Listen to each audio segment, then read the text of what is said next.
Hello students, welcome back to my channel basic economics. कैसे हैं आप सब? उम्मीद करता हूँ आप सब बहुत अच्छे होंगे। और यदि आप मेरे चैनल पर नए हैं तो please like, share, subscribe and tap the bell icon so that you will receive all my new updates. So my dear students, आज मैं आपको ये बताने वाला हूँ कि जो हमारी इकोनॉमिक्स है उसके अंदर बुक कौन सी यूज़ करनी चाहिए। मेरी क्या स्ट्रैटेजी थी जिससे मैंने अपने इकोनॉमिक्स में 97% स्कोर किए, और बहुत अच्छे तरीके से मैं आपको अपनी स्ट्रैटेजी बताऊंगा, और ताकि आप लोग भी बहुत अच्छा एग्ज़ाम को क्रैक कर सके इकोनॉमिक्स का। इकोनॉमिक्स एक ऐसा सब्जेक्ट है जो बहुत ज़्यादा इंटरेस्टिंग है और बहुत ज़्यादा कंसेप्चुअल है। सो ज़्यादा टाइम ना वेस्ट करते हुए चलते हैं उस बुक की तरफ। उस बुक का नाम है टी.आर. जैन। मैं आपको इसी बुक में से पढ़ाऊंगा और आपको इसका वे पढ़ाऊंगा कि हमने एक्चुअली में इकोनॉमिक्स को पढ़ना कैसे होता है। मैं कैसे पढ़ता था, मैं एक्सपेक्ट करूंगा मैं आपको वैसा ही करा सकूं। सो चलते हैं अपने टॉपिक की ओर। Our today's topic is demand function और डिटर्मिनेंट ऑफ डिमांड। मैंने कल आपको लॉ ऑफ डिमांड के बारे में बताया था और एक और चीज़ बताई थी, अदर थिंग रिमेन कांस्टेंट। इस टॉपिक के अंदर हम डिमांड के डिटर्मिनेंट्स के बारे में पढ़ेंगे। सबसे पहले मैं आपको ये बताता हूँ कि एक्चुअल में ये डिमांड फंक्शन क्या होता है। चलिए समझते हैं। Demand function shows the relationship between the demand for a commodity and its various determinants, और उसके वेरियस डिटर्मिनेंट्स के बारे में ये बेसिकली क्या बताता है। डिमांड फंक्शन हमें ये शो कराता है रिलेशनशिप किसके बीच में, demand for a commodity and its various determinants. Various determinants कौन कौन से होंगे वो आगे आपको बताया जाएगा। चलिए, it shows how the demand for the commodity is related to say on price of the commodity। on price of the commodity क्या है, जो मैंने आपको कल एक्सप्लेन किया है लॉ ऑफ डिमांड में, कैसे प्राइस बढ़ने से डिमांड घट जाती है। ये सब चीज़ें on price of the commodity की बात है। और income of the consumer and other various determinants, और बहुत सारे अलग डिटर्मिनेंट्स इसमें आपके पास आपको समझाए जाएंगे। Corresponding to the two aspects of demand, individual demand and market demand, we have two type of demand function. हमारे पास दो तरह के डिमांड फंक्शन भी हैं, दो तरह के, that is individual demand function and market demand function. Individual demand function and market demand function. सबसे ज़्यादा ज़रूरी चीज़ आपको क्लियर करनी है वो क्या है, डिमांड फंक्शन क्या है, रिलेशनशिप शो करता है between demand of the commodity and its various determinant. ये डेफिनेशन हो जाएगी आपके डिमांड फंक्शन की। ओके स्टूडेंट्स, सो हमारे डिमांड फंक्शन कितने तरह के होते हैं, individual demand function and market demand function. So हम अपने इंडिविजुअल डिमांड फंक्शन की ओर चलते हैं।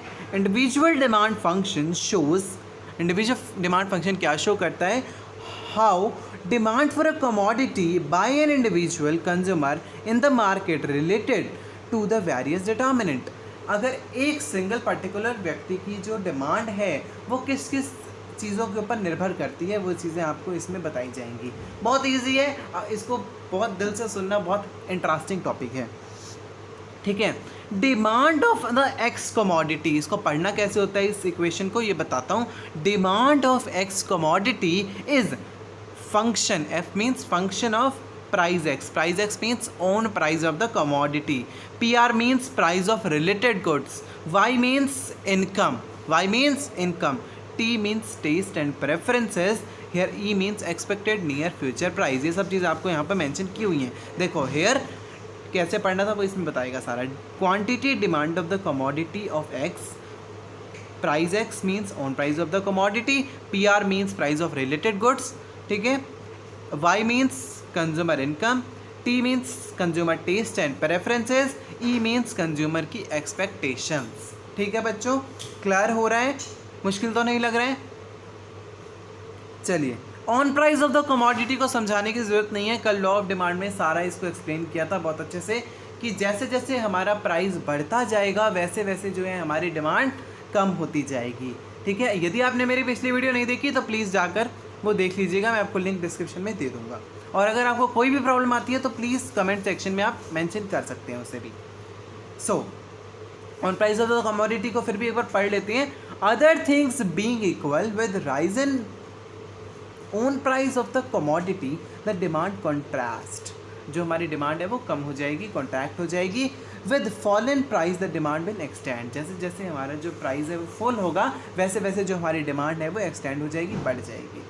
It means there is the inverse relationship. इसका मतलब क्या है, नेगेटिव रिलेशनशिप है किसके बीच में, on price of the commodity, demand के बीच में, और प्राइस के बीच में और डिमांड के बीच में। It is also called law of demand. ये मैं आपको ऑलरेडी पढ़ा चुका हूँ।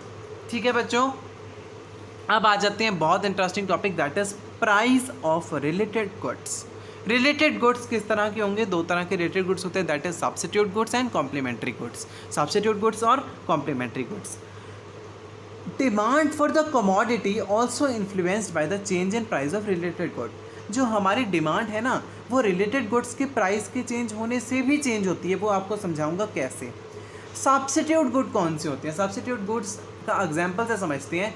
जैसे चाय है और कॉफ़ी है, ठीक है, पेन है या पेंसिल है, ओके।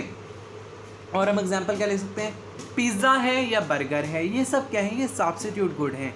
एक नहीं है तो हम उसकी जगह दूसरा यूज़ कर सकते हैं, ठीक है। चाय पत्ती ख़त्म हो गई, हम उसकी जगह कॉफ़ी बना सकते हैं। ये क्या था, सब्स्टिट्यूट गुड था। एक की जगह we can use one in the place of another, ठीक है। ये क्या था, सब्स्टिट्यूट गुड था। इसको पढ़ते हैं। There these goods are which can be substitute for each other. एक की जगह हम दूसरे को यूज़ कर सकते हैं, सच एज टी और कॉफ़ी, बॉल पेन और ink pen. In case of such goods, increase in price of one cause in increase in demand for other. देखिए ध्यान से समझने की कोशिश कीजिएगा। यदि चाय पत्ती का प्राइस बढ़ जाता है, वैसे जो एडिक्शन में होते हैं चाय के, उनके लिए बात नहीं कर रहा हूँ, वैसे एक नॉर्मल आपको एग्जांपल देने की कोशिश कर रहा हूँ। यदि चाय पत्ती का प्राइस बढ़ जाता है तो हम क्या करेंगे, हम उसकी बजाय क्या करेंगे, कॉफ़ी लेना शुरू कर देंगे, कॉफ़ी की डिमांड के ऊपर शिफ्ट हो जाएंगे। या हम पेन का एग्जांपल लेते हैं। यदि हमारे बॉल पेन का प्राइस बढ़ेगा तो हम अपने इंक पेन की तरफ उसे शिफ्ट कर देंगे। यानी कि एक के प्राइस बढ़ने से दूसरे के डिमांड का ऊपर फ़र्क पड़ता है, दूसरे की डिमांड बढ़ जाती है। Isn't it clear my dear students? Now complementary goods. Complementary goods are those goods which are complete the demand of each other.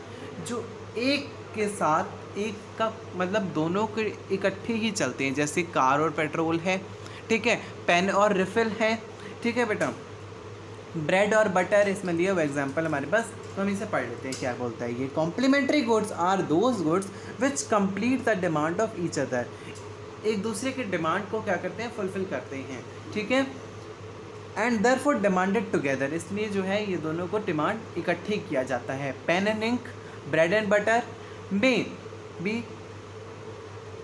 cited examples. In case of complementary good, a fall in price of one cause an increase in demand of other. जैसे कि car के price fall हुए, उससे petrol की demand क्या होगी, बढ़ जाएगी, क्योंकि हम क्या करेंगे, कार परचेज करने के लिए, ठीक है।